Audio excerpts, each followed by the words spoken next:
Good evening and welcome to the City of Cedar Falls Planning and Zoning Commission regular meeting for this Wednesday, May 22nd, 2019. Karen, can we have the roll?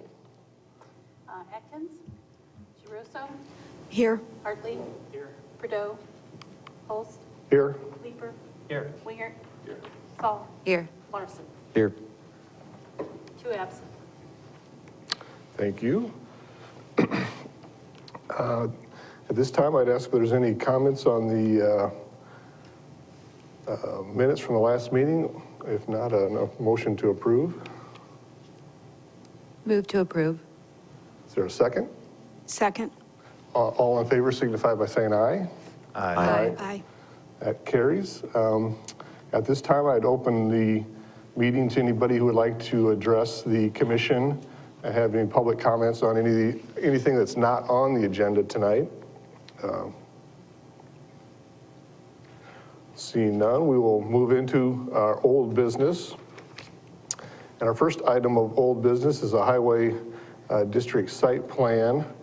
And I have a conflict of interest on this one, so I'm going to be handing the chair over to Vice Chair Leeper on this item, and I will recuse myself from participating. Thank you, Mr. Holtz. We have a staff presentation by, I'm not sure who. Thank you. Thank you. This is the continued discussion for the Highway 1 District Site Plan Review over at Lot 2 of Gateway Park. This would be at the northeast corner of West Ridgeway Avenue and Hudson Road. The commission did discuss this at their last meeting. This is for a new restaurant, a Dairy Queen restaurant, and a convenience store and an automobile service center. So again, I'll just kind of go through the background on the site plan again. Again, this is zoned Highway 1. It's actually in the Highway 20 overlay district. The Highway 20 overlay district does list like auto service centers as conditional uses, and one of those requirements is that it be at least 300 feet from the right-of-way of either Hudson Road or Highway 58. So this map, it shows that that building is approximately 475 feet away from Hudson Road, more geared towards the east side of this lot. Again, going over some of the site elements, their main entrance will be off of Cyber Lane at the northeast corner of the property.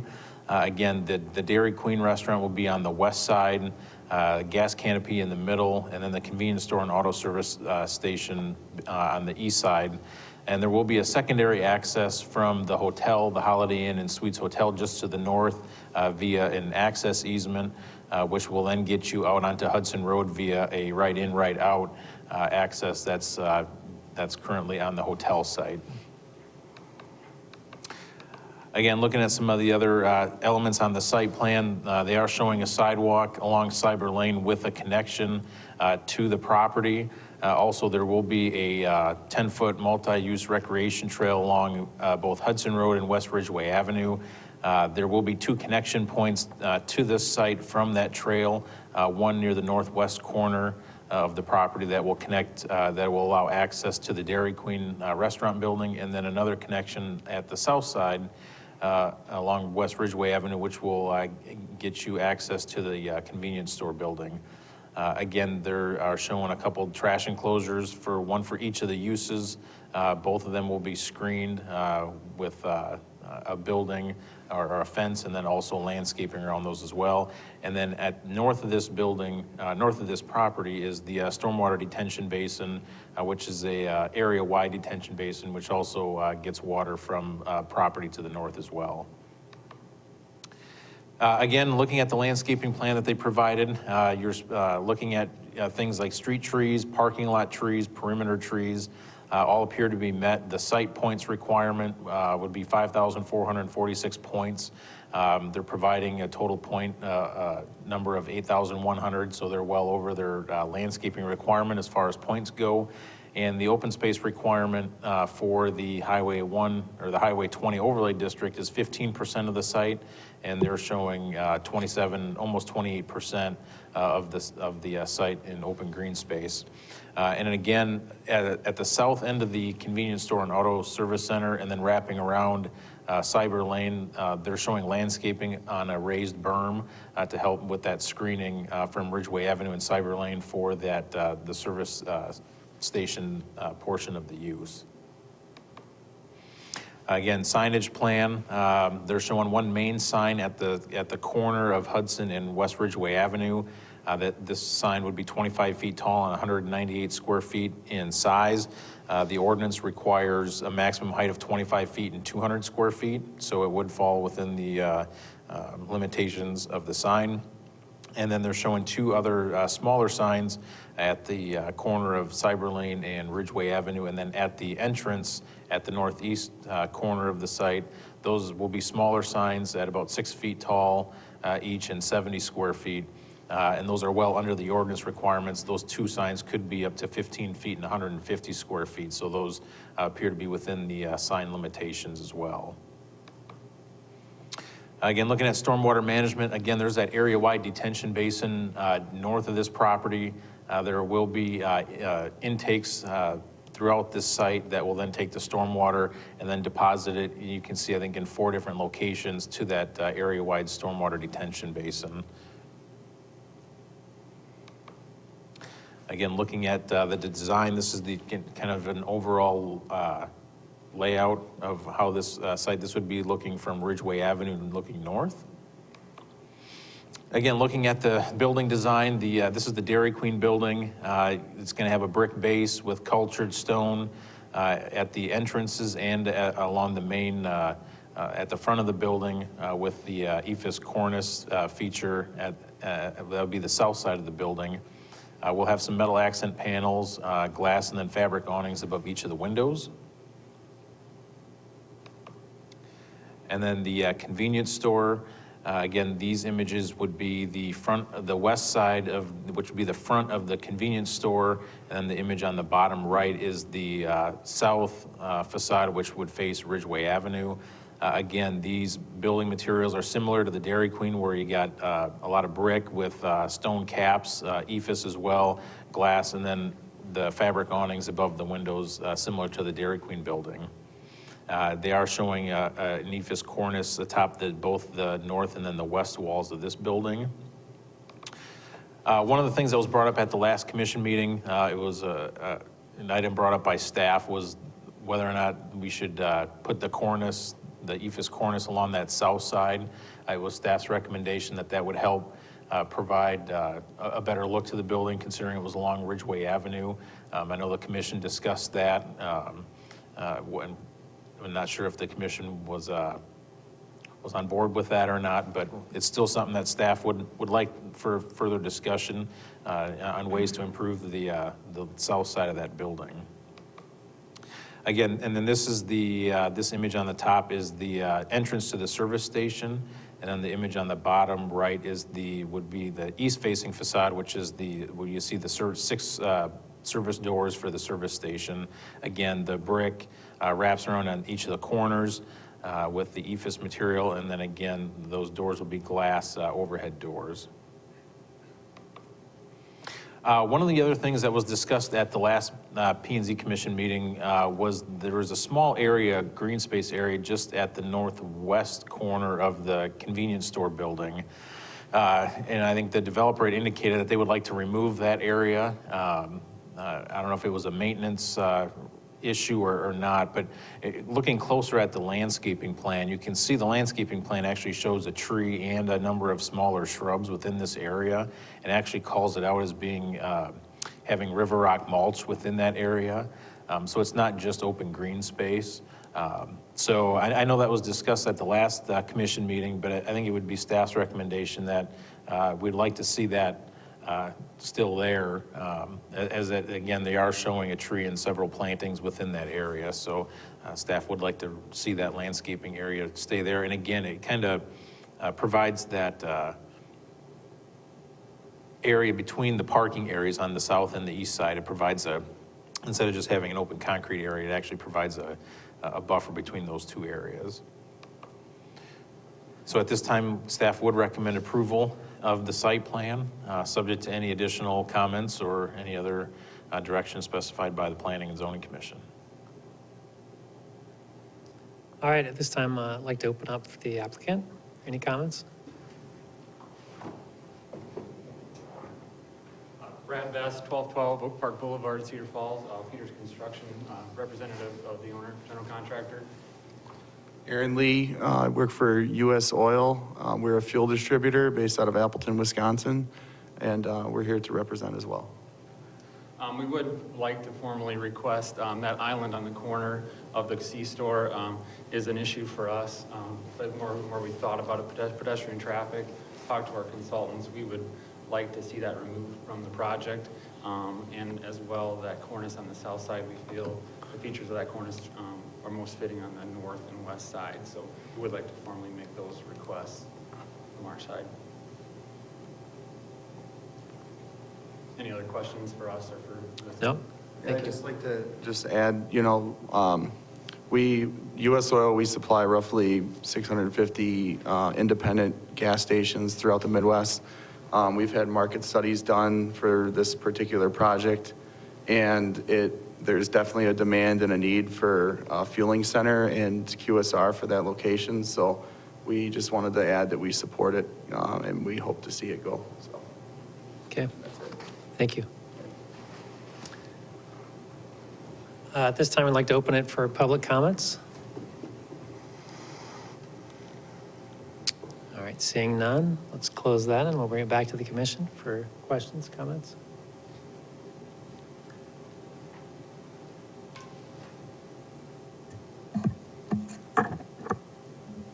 Just talking about the cornice and that seems to be a very small, picky issue.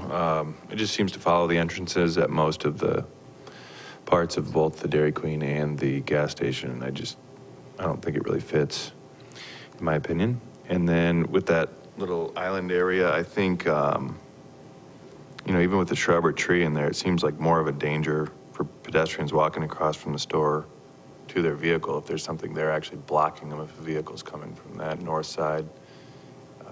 Again, it's a very picky issue in my opinion, but that's just my feel about it.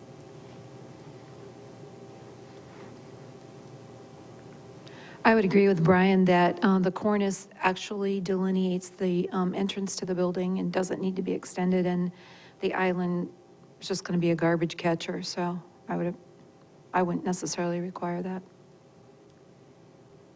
I agree with that thinking as well, especially factoring a potential safety consideration to the landscaping feature.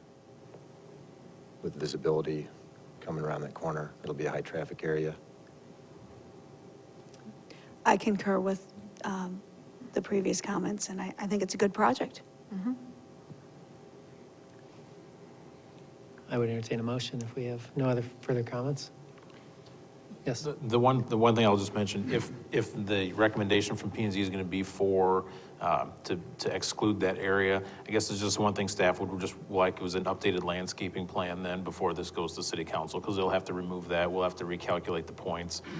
I don't think it's going to have a major impact on the points because they were quite above anyhow, but still, we would still like to see an updated landscaping plan so we can recalculate points so we can have an accurate staff report. A motion to approve with an updated landscaping plan before council. I'll second. All right, we have a motion and a second. Let's vote.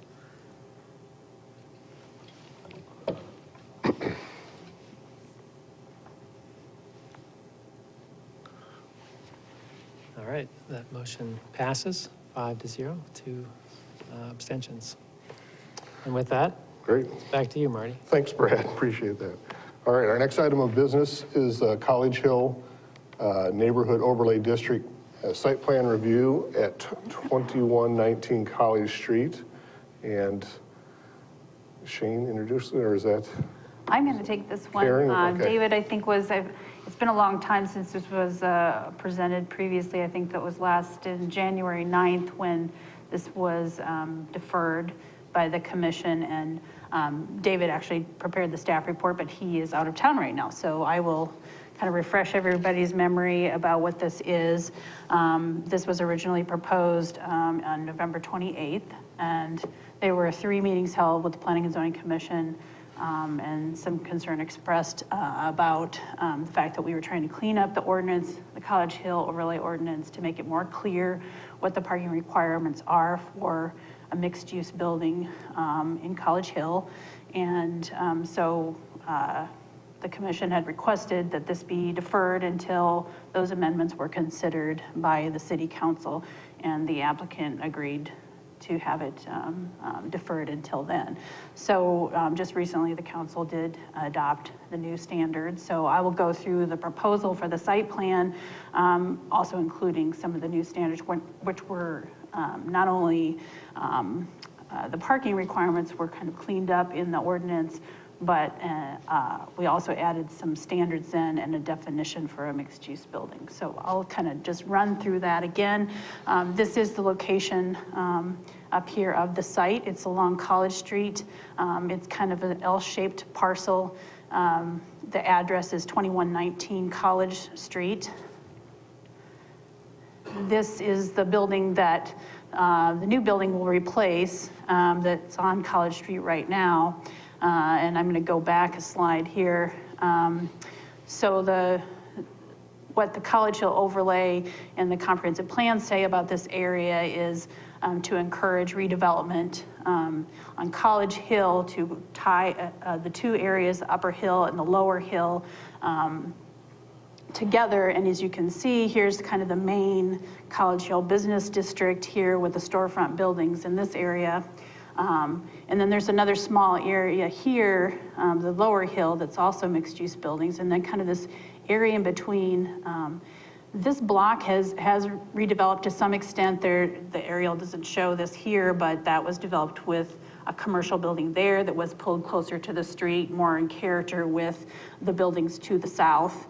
And so it's got to start on that block to making it more of a commercial storefront feel. And so this new building is within that character with a mixed-use building.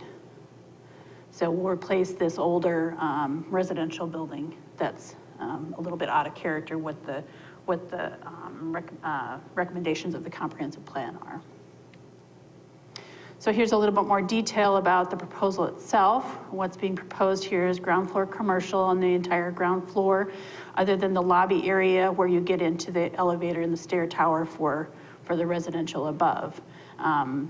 There's a parking lot that will front on 22nd Street here, and the main entrance to the building will be on College Street. The first floor right now is proposed as it looks like a brewery, sort of a brew pub sort of a thing, but there's no guarantee that that's actually the use that will go into the space. And of course, with storefront buildings, commercial uses change over time. So basically, this would set it up to be any commercial use allowed in the College Hill overlay, over many years then. But that is the initial uses that are proposed. Upstairs in the building has 5 stories, a 5-story building, four stories of residential, and this is the configuration of the units. This is a chart that I think David put together to show that there has been 2 applications previous to this for redevelopment of this property and other properties in the area. So this is kind of the 3rd application for this particular property. So it just kind of shows the change over time. Basically, the building has gotten fewer residential units and more parking spaces, basically. So what we have now are a total of 47 bedrooms in the unit with a configuration of 23 studio apartments, 4 2-bedroom apartments, and 4 4-bedroom apartments for a total of 31 units and 47 47 beds and 47 parking stalls.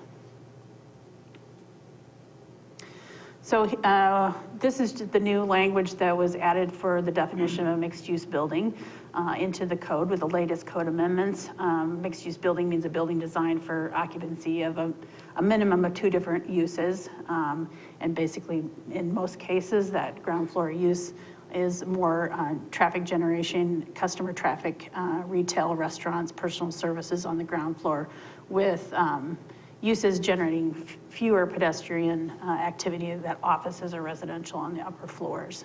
So this project does meet that definition of a mixed-use building.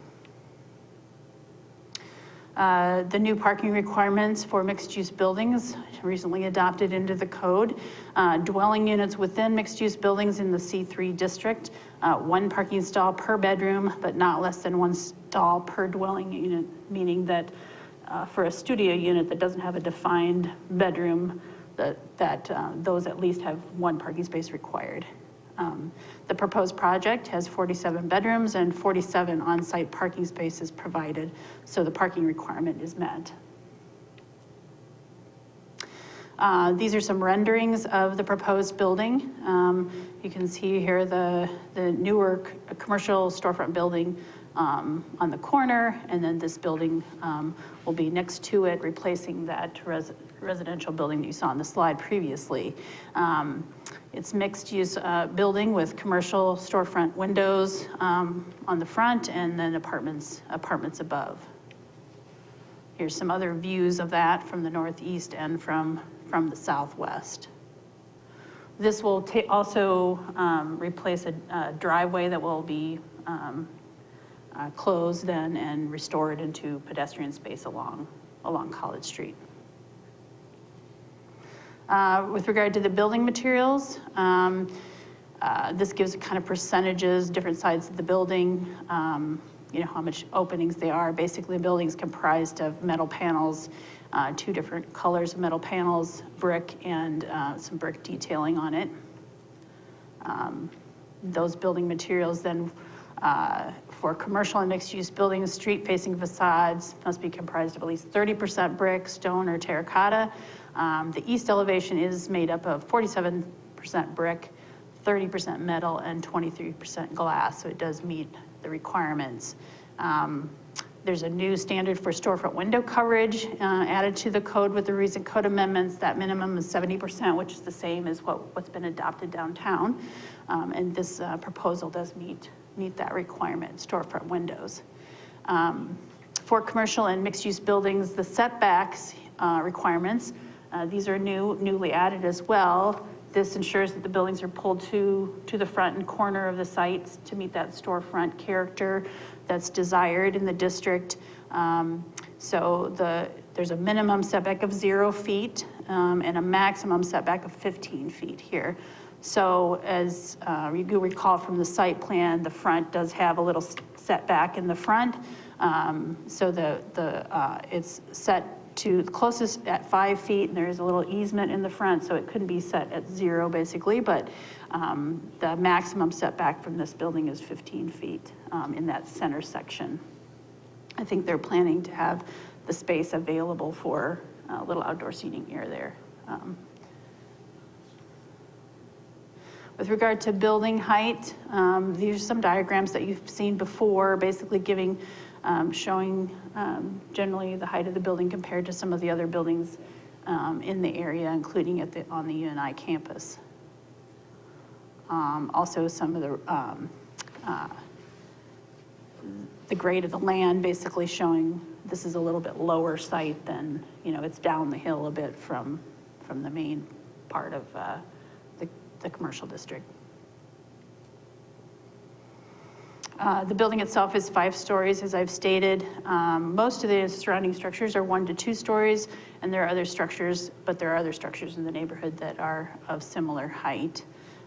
There is a pretty high parking or height limit in the C3 district, so it does meet the height limit for the C3 district. With regard to other elements of site plan review, the dumpster location is enclosed, and it's at the northwest corner of the parking lot. There is underground detention planned for this site to capture the stormwater off the parking lot and then direct that toward the city storm sewers. There's several spots for bicycle parking, bicycle racks both for customers that may be coming to the commercial space that would be along the sidewalk on College Street, and then also in the rear for use by the residents. And as I stated before, they're going to remove and replace that driveway and fill in to match the streetscape along College Street. So with that, staff is recommending approval of the mixed-use building at 2119 College Street with the following caveats: conformance to all city staff recommendations and technical requirements. We've reviewed this for quite some time, so we believe it does meet all of those requirements, and then open it up for any discussion by the commission. Thank you, Karen. Is there anyone representing the applicant that would like to address? I would note I did get a call from the applicant prior to the meeting, and unfortunately he got caught, and he was out of town and meant to make it back, but caught with a travel snafu, so he said he wouldn't be here. But his comment was he felt like he'd, talked about the project a number of times, so Sure. Hope that you didn't have any specific questions for him. All right, thank you for updating that. At this time, I'd open it to any public comment. Anybody who would like to comment on this project? If so, please come forward and state your name and address.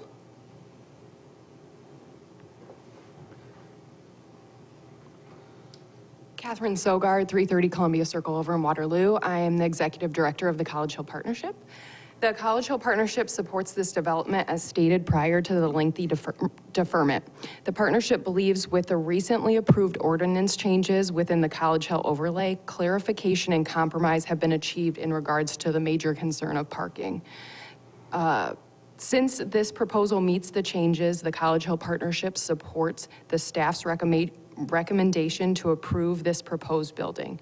Furthermore, this project achieves several desired outcomes of the Future Forward 2025 community-wide strategic plan adopted in 2016, including to expand mixed-use development within Cedar Falls.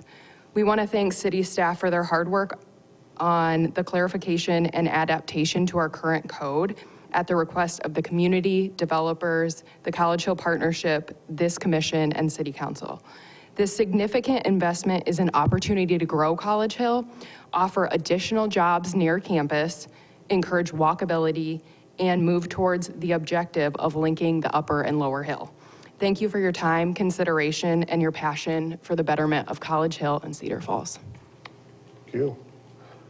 Is there anybody else who would like to make a comment to address the commission?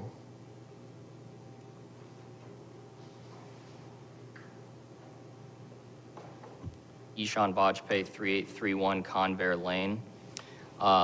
We have fewer new members here than I thought we would have, but my first comment was to say that new members have less background on this. But for the older members, this shouldn't really be seen as old business. While this project has seen a lot of controversy, has been around for a long time, and has gone through a lot of process, I see that as a good thing.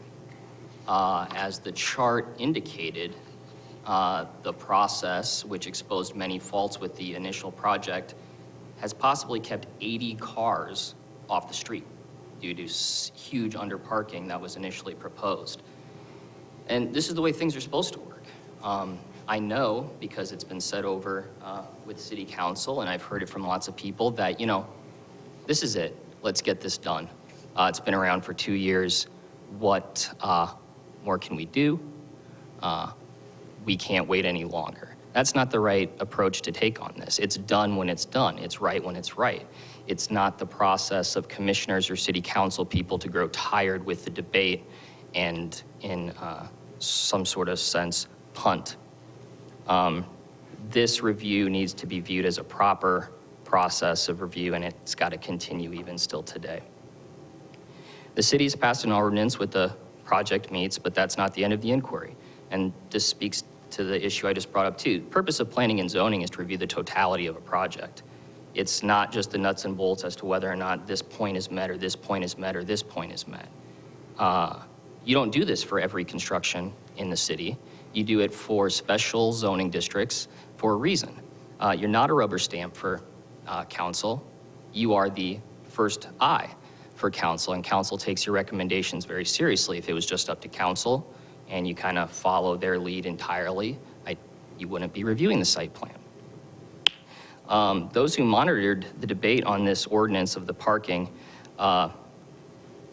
did so some who voted against it really wanted, and let's remember, this ordinance, 1-to-1 bedroom, was not a unanimous vote in this chamber, I don't think.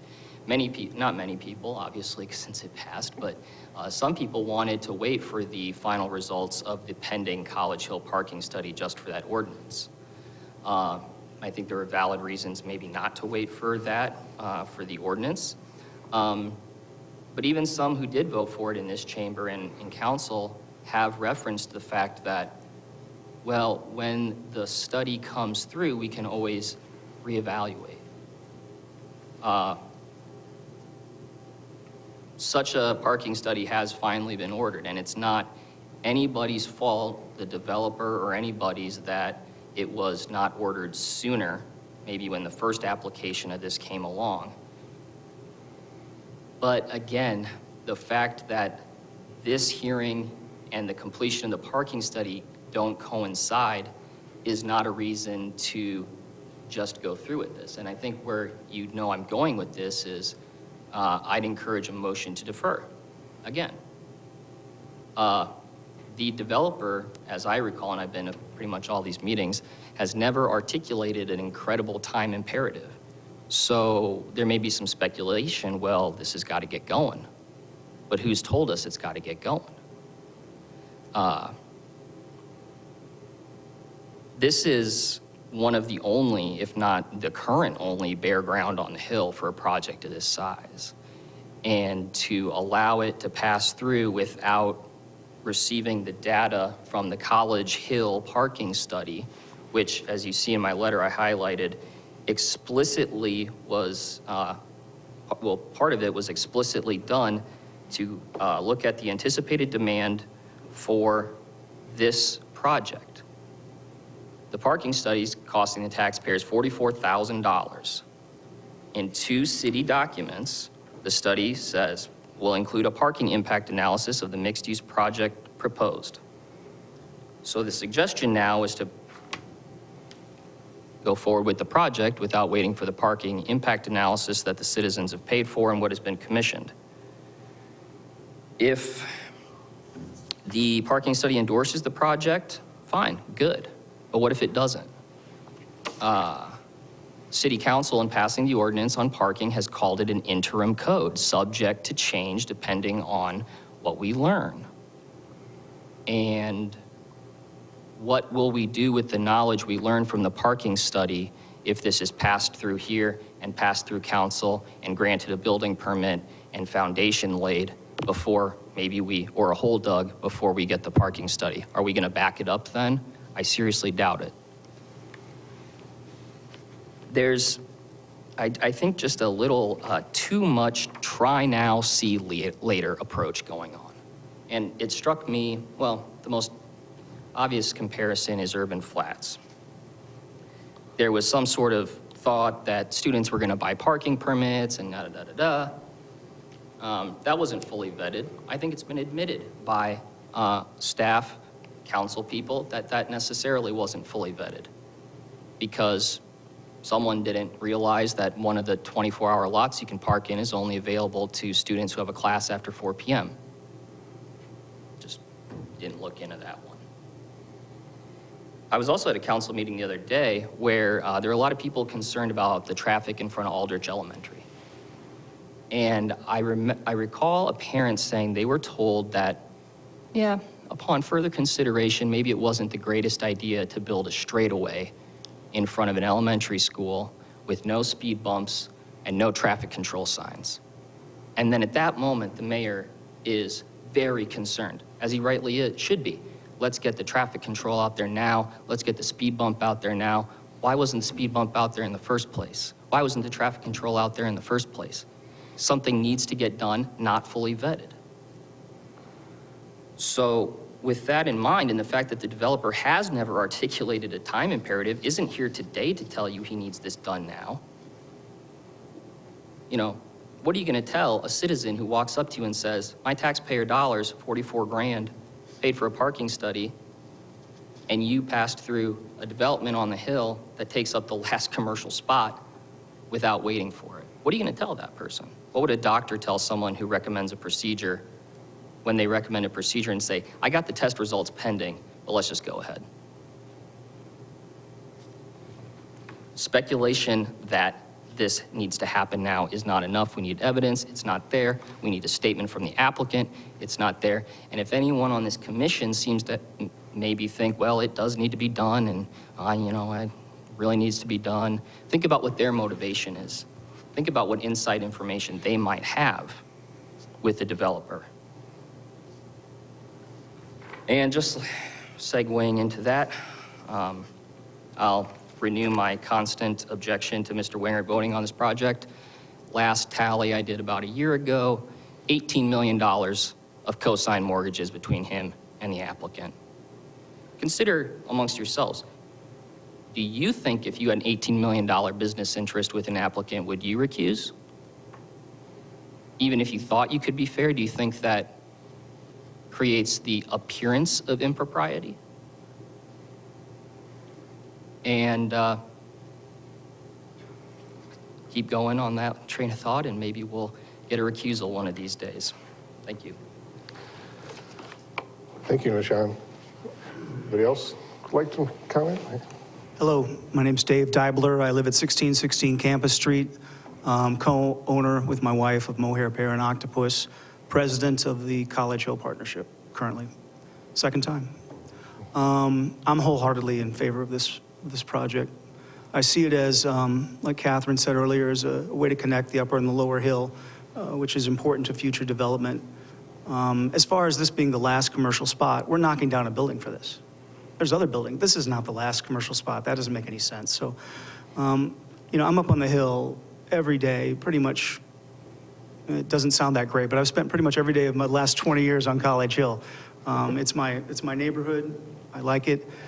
I want it to grow. I'm a huge believer in infilling. I'm not as big a fan as what's going on south and west of Cedar Falls. That's just my opinion. I'm old. I can be crabby about stuff, but I want to see infilling, and I would like this to be the beginning of some responsible growth on College Hill. The code was changed. This thing meets the code. Let's send it to the city council.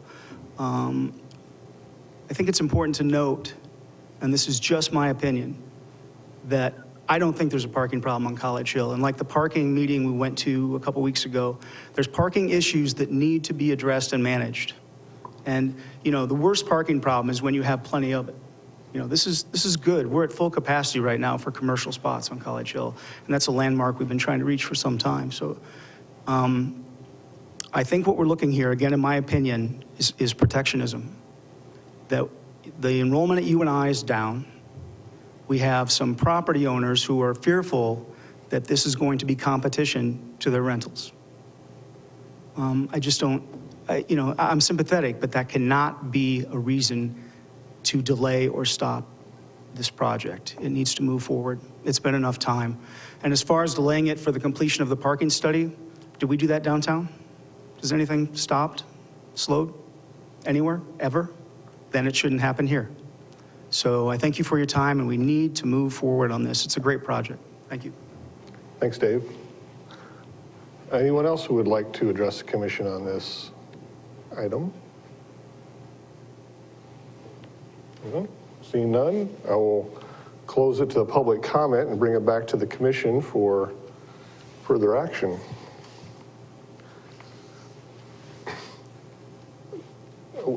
One maybe clarification, Karen, you could help with, or maybe a couple regarding the parking, as obviously that's been kind of my big hang up, obviously, throughout this whole process.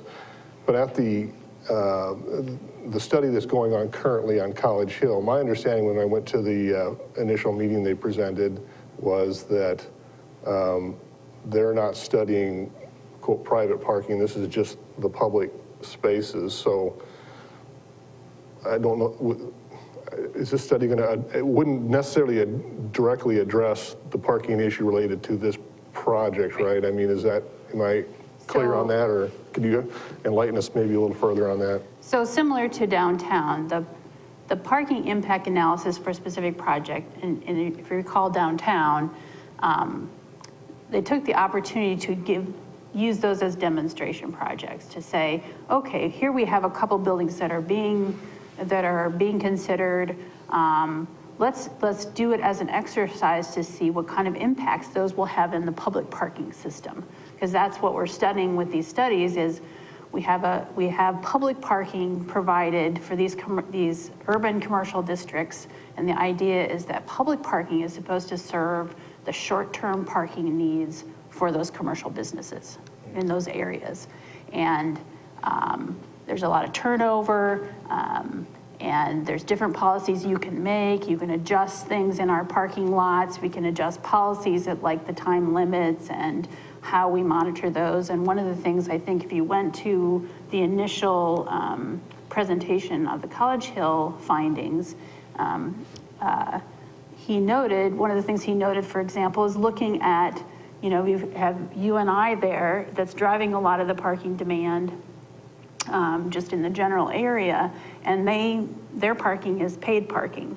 And even though I want to do want to correct the record here, I know that the printed information from the UNI site makes it seem like off-campus students can't get permits in the UNI lots, and that's not the case. They can get permits, and they just have to buy them. So his point at the parking study meeting was that the students are, just like everybody else, are gonna find the least expensive parking to park in. And so since the city's parking is all free right next to the campus, that he was seeing that people were using the free parking that the city is providing and walking to class. Kids are coming and parking their cars and walking to class and then walking back. And but it's available and it's free and it's legal for them to do that. It could be that students do also have a parking permit at the university. We don't know. And as far as Urban Flats went, they do have in their lease a requirement that they have a parking permit with UNI. So there's a lot of factors here to study this urban district, but the purpose of that was to study the public parking system and how a particular project like this one, because there happened to be a project going on right now, that we could study that to see what kind of impact a project of this size would have on the public parking system. So at the end of this study, that analysis is supposed to inform our policies for our public parking system. It also can be used as information then. As you know, we're updating our zoning throughout the city, starting with downtown, and the next area that we'll be looking at is College Hill. So while the parking study is a snapshot in time, we can also use some of that information and the improvements that we make in our public parking system there to feed that information into the zoning study that will happen sometime in the future in the next year or so.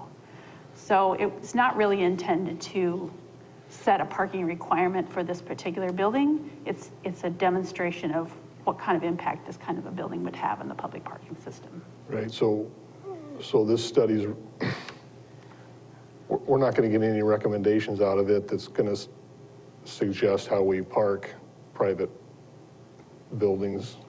Right, so similar to the analysis, so we went over, for example, the mixed-use building downtown on the Wells Fargo site. It's just information, you know, the analysis doesn't give a recommendation on the project. It just gives information about the parking demand that would be generated by that type of a building. I guess the other thing is I haven't been closely following city council. But obviously they passed the new parking ordinance for the Hill, which the requirements are in line with what we're looking at here. I've heard kind of various things comment-wise, but I'm assuming, you know, the intent was that we have a new.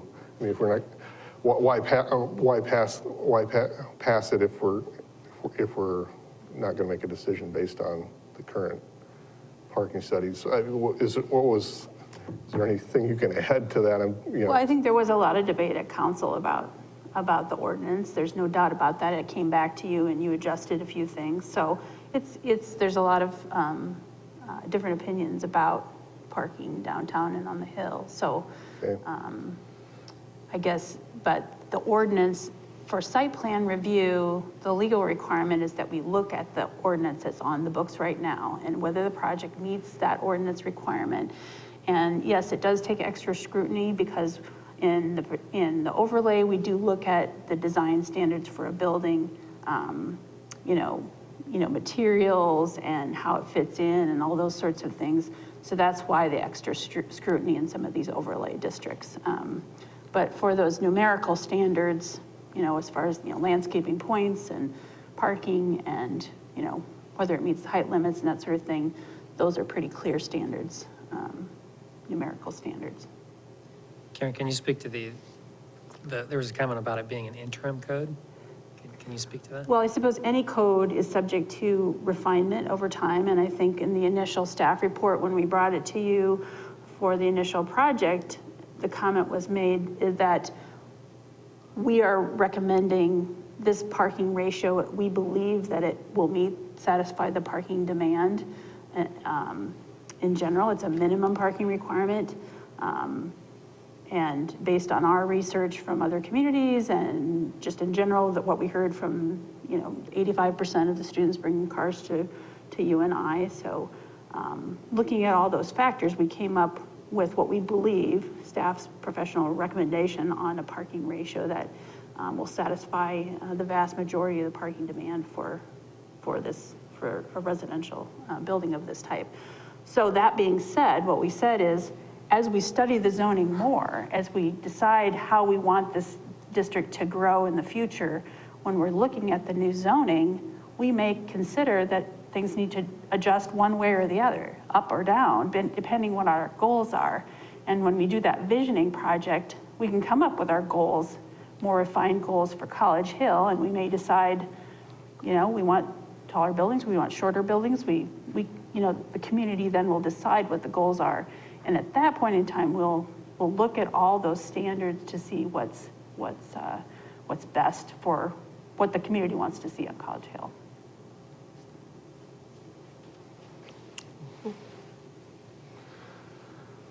Is there any discussion, any motion? Well, I was going to say, I like this proposal. I like the fact that we were able to update amend the zoning or the parking requirement for a mixed-use building, because on this commission, we've been asked many times to pass mixed-use buildings, and we didn't have a good way to determine parking. It was too loose, but I understand in a C3 district, we're trying to promote high density, so I don't think having a parking requirement that's same as residential is fair either when we're trying to promote the mixed use and high density. So I really like the amendment, and I like this project and the one-on-one parking requirement for it. So I would move to approve it. Okay. It's been a motion to approve. Is there a second? I'll second. It's been moved and seconded. Is there further discussion, comments? I guess one comment, there's always more information to be had. And in my opinion, if there's any project that has been vetted, it's certainly this one. It's been through this commission many times, so I would support the project as well. I would also state, I struggle with this because I understand that the parking study's not done. And then just what Karen said, we're going to be having visioning, and we don't know what our vision is going to be.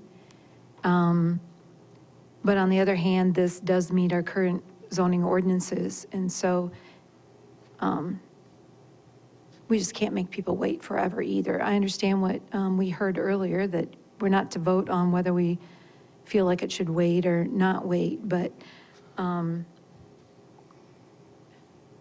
I believe this project fits in the C3 district of College Hill, so. I'll just touch on something that Dave mentioned. The declining enrollment at UNI is, it's a little nerve-wracking that we're going below 11,000 students, and projects like these get us closer to competing with other state institutions and other state institutions, cities where these kids want to go and be and hang out. So I think whether or not the developer has time of the essence, I think it helps our city grow, and I think it helps our student population grow with projects like these. Anyone else? I guess I would just make one comment. Whether the parking number is right or not, we've spent a lot of time, I think, arriving at a requirement for this district. And I don't foresee that that's going to change anytime soon. This is the ordinance. It's recently been passed. And so, what study comes out of College Hill and what in future ordinances may change, I don't know, but I think that's a long way off, and I don't think that's reasonable for us to delay, to wait for that future now. I think we have to make a decision one way or the other on this and move forward. So, any other comments before we vote? Seeing none, let's go ahead and vote.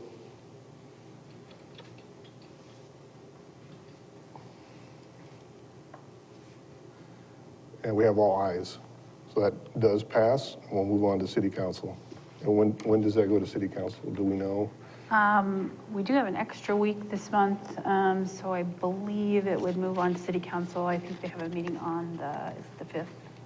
So the first meeting in June? June 3rd. First meeting in June then, okay. All right. Our next item of business is a rezoning request from R2 to C3 at 2600 Grove Street. So who's introducing tonight? I'll take this one as well. Okay, thanks, Karen. As you recall from last meeting, this is a simple matter of our zoning boundary line seeming to be incorrect for this particular project or property. When the zoning boundary was drawn in the 1970s, for some reason it drew the residential boundary and excluded this property that was already developed in the 50s, I believe, or 60s as a commercial property. So we're viewing this as the person that owns this property wanted to make some improvements to the property, but it's a non-conforming use because it's in a residential district. So it makes sense to correct that zoning boundary and rezone this to C2. So staff is recommending approval. Okay, thank you. Anyone here to address this item or to speak to the commission? Seeing none, I'll bring it back to the commission. I would move to approve. I would second. It's been moved and seconded. Is there any discussion? Seeing none, we will go ahead and vote.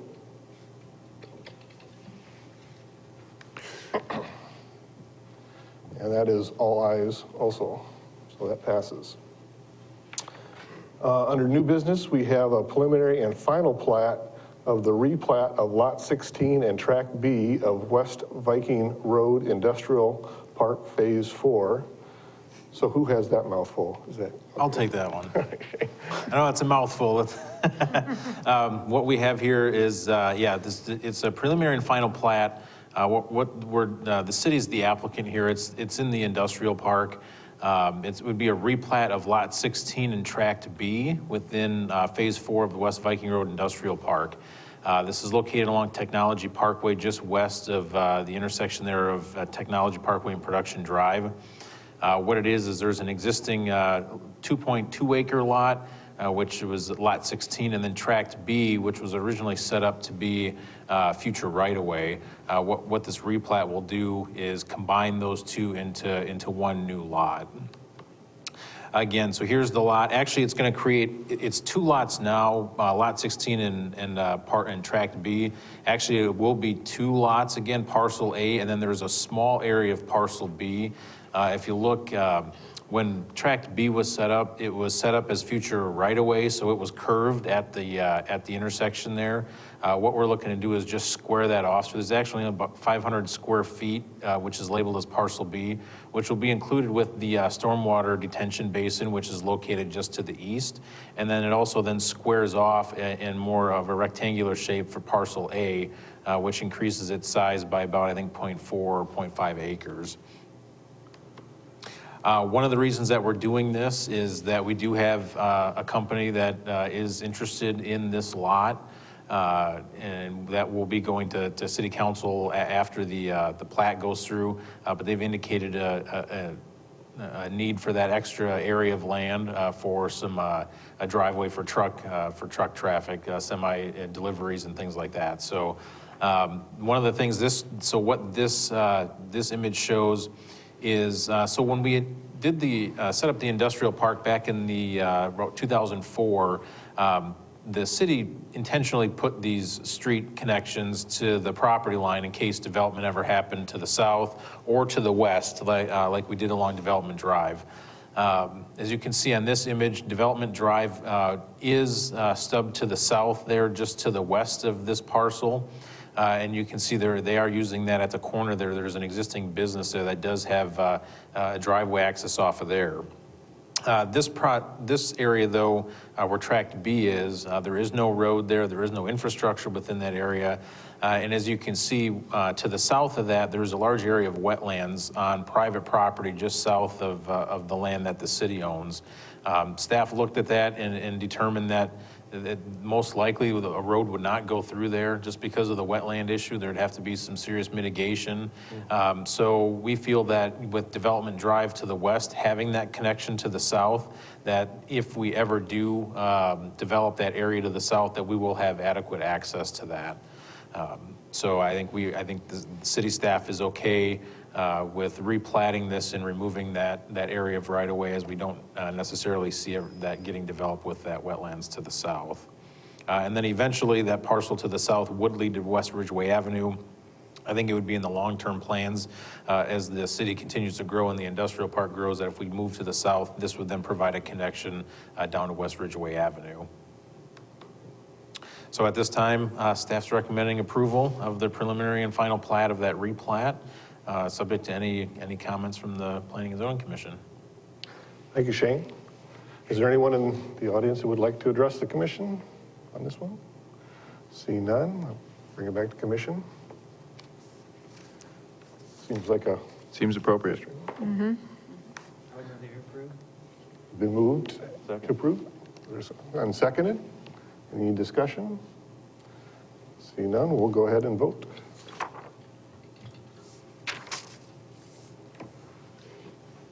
All ayes on this item. That motion carries. Our next item of business is the MU District Site Plan Review. And who's up for that? Oh, we're gonna make you guess. No, I'll take it. I thought maybe I would get to pick. What we have here is a site plan review in the MU Mixed Use District on Lot 2 of Pinnacle Ridge First Edition. This is near the intersection of Faithway Drive and Oster Parkway, which is just south of Green Hill Road. This is within the Pinnacle Prairie Development. Back in 2004, about 600 acres was rezoned to MU for this big master plan, which includes commercial developments and professional office developments further to the west there, the Western Home development as well. So all that's included within this large Pinnacle Prairie development, which is zoned MU district. What we have here is just a lot at the southwest corner of Faithway and Oster Parkway, which would be for a 2-unit dwelling and a 3-unit dwelling. Again, because this is zoned MU district, it does require site plan review. Again, things that we look at are our building setbacks and landscaping, such as your street trees, your perimeter trees, your landscaping points. They do meet all setback requirements, do meet the landscaping requirements, and again, there's open space requirements as well. Again, 15% is the requirement. They're showing 42%. And again, you can see here on the west side of the parcel is a 2-unit dwelling, and then on the east side is a 3-unit dwelling. With this development, let me go back to this image. The parcels on the north side of Faithway Drive, I think when this master plan was set up, the parcels on the north side were designated for commercial office use. These parcels on the south side of Faithway Drive were designated for these townhome condo uses. And then you can see the lots further to the south there were mainly single-family homes. So this is being developed in accordance with that master plan. So moving on again, these are some of the building design for the units. They're showing 2 and 3 stall attached garages with brick base, some shake siding, vinyl lapboard siding, and asphalt shingles with a pitched roof. Again, this mirrors a lot of the single-family homes in the area as far as the elements, the building elements. So I think we think this fits in pretty nicely with the surrounding area, what's already there.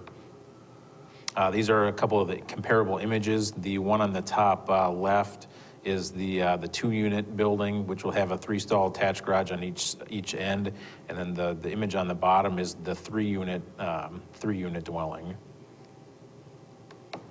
So again, looking at the elements, it appears to meet all the requirements of the ordinance, and again meets the master plan for its designated use. So staff would recommend approval of it, and subject to any conditions from the commission and meeting all technical requirements. Thank you, Shane. Anyone in the, make a comment? Okay. Please give your name and address. And My name is Sam Runyon, 4010 West First Street. I am the S in the JTS LLC. As you can see, there aren't many people here to oppose us. It's a pretty straightforward project, you know. It's something that we've been doing for 30 or 40 years here in the community, except it's the first time I've ever bought a piece of ground that was MU. So that's why we're here. Any questions? questions for Sam? Thank you. Thanks, Sam. Bring it back to commission. Looks pretty straightforward. I think it's pretty good. Thanks for your continued investment, Sam. That's right. Entertain a motion. I move to approve. I'll second. It's been moved and seconded. Any further discussion? We'll go ahead and vote. I don't think we're reset yet. There we go.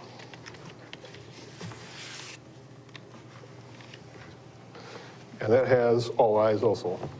So that motion carries. And we're to commission updates.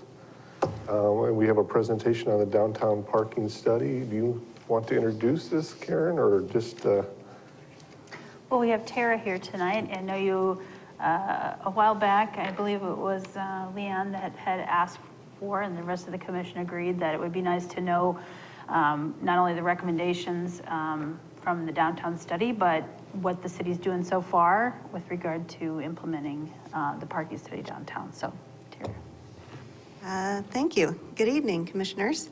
As she said tonight, I would like to review the parking recommendations that were approved by council February 18th for the downtown district. Followed by that, what the city of Cedar Falls is now doing to implementation of those recommendations. And lastly, give a quick update of College Hill. Go ahead. This is the recommendations from the parking study, and the report is also posted on the City of Cedar Falls website if you would like to have more information or read more closely. I'm just going to kind of go over a few points that have been recommended. First, to identify and designate employees or city staff, and also partner with Community Main Street. Let's see, College Hill is in here, and also to establish a parking committee and also invest in some new technology, which would also include a mobile applications. Continuously monitor parking, also impact analysis for future developments, visioning, and also to streetscape lighting and pedestrian walkability.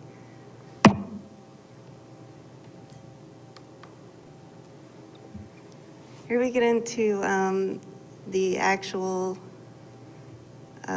on-street time limits, electronic permitting technology,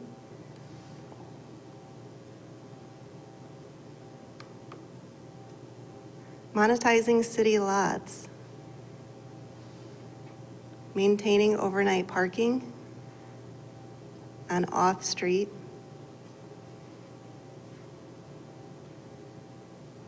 adding on-street parking, and also adding angled parking where feasible.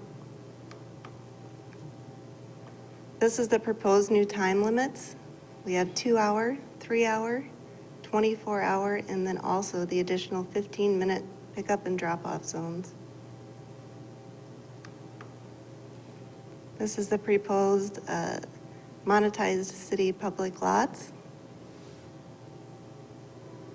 in which permits would also be allocated in these lots as well.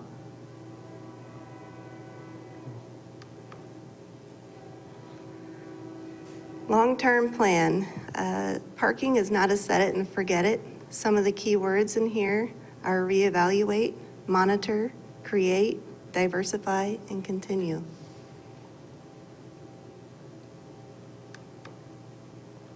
I think this is a great quote. The plan is nothing, planning is everything. And with that, we'll move into implementation. The City of Cedar Falls has designated staff to parking implementation. We are continually working with Community Main Street to transform the downtown parking program into a balanced model program.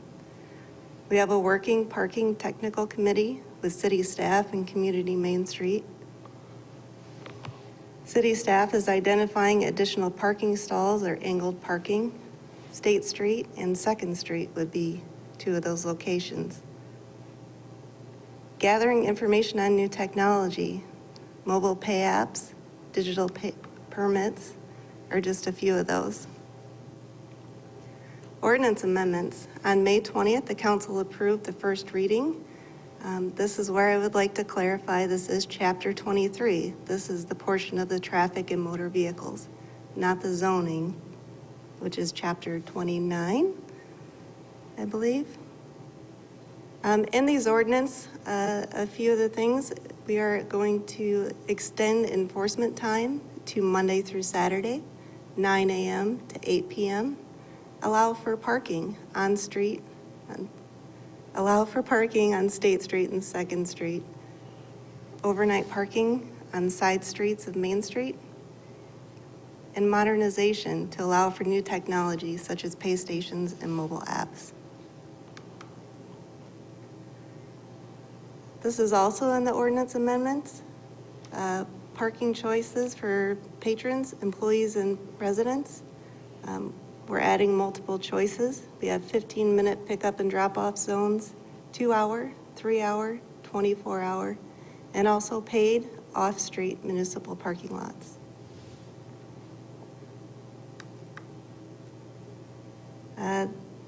With that, the College Hill update. As stated earlier, there was a public meeting on May 6th where they did describe the findings from the surveys, stakeholders, and initial counts. The recommendations in the parking study will be available in 6 to 8 weeks for us to review the recommendations that will come from that.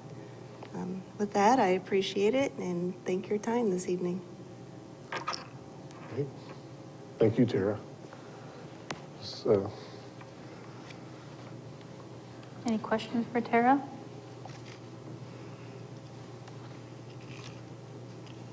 so one of the findings I found interesting is the proposal is to keep the parking free on street. Yes. Until the point where some sort of structured parking or a ramp could be built. And then I suppose the intention would be that there would probably be paid parking on the street at that point. Is that kind of the gist of it? At this time, all on-street parking will be free and then just regulated by time. So, Okay. a future need as seen later. So would the thought be that, like that structured parking, that would be just open parking? Or maybe not, because I mean, the structures are pretty expensive to build, obviously. Or just thinking that at that point, there would have to be paid parking in a structure, and so thus you'd end up having paid paid parking on street too. Is that kind of where that's probably going is? So I think that's where we get back to the reevaluation part, right? Is that we continue to look at the Right. parking over time, and as we change some of our policies and build parking ramps and that sort of thing, we'd have to reassess, how we manage the parking. Would just seem that would be kind of assumed though in that kind of a scenario. That's what reading into it, I don't think the city right now is talking about structured parking. I think any structured parking is going to be required by the developers, from what I understand, or, just Well, I in think looking at there's projects. some things that are, we're always looking. I know that was. But it's one- not really on your radar at this point, a structured parking ramp. I don't know what the city council is considering or what's, maybe you have some idea about things that are going on behind, as far as looking at. Pretty mum, you guys are pretty mum about it. But from what I understand is the developers are going to be required, or not required, or asked, because if you have a parking analysis and a big development comes in and there's going to put a huge burden on the public parking, they're going to be asked to provide something. My The way it observation sounds. though has been really successful kind of downtown areas like this have a public parking component that's some sort of structured parking. And the really nice ones, it's free, 'cause Yeah. that's what brings people in and,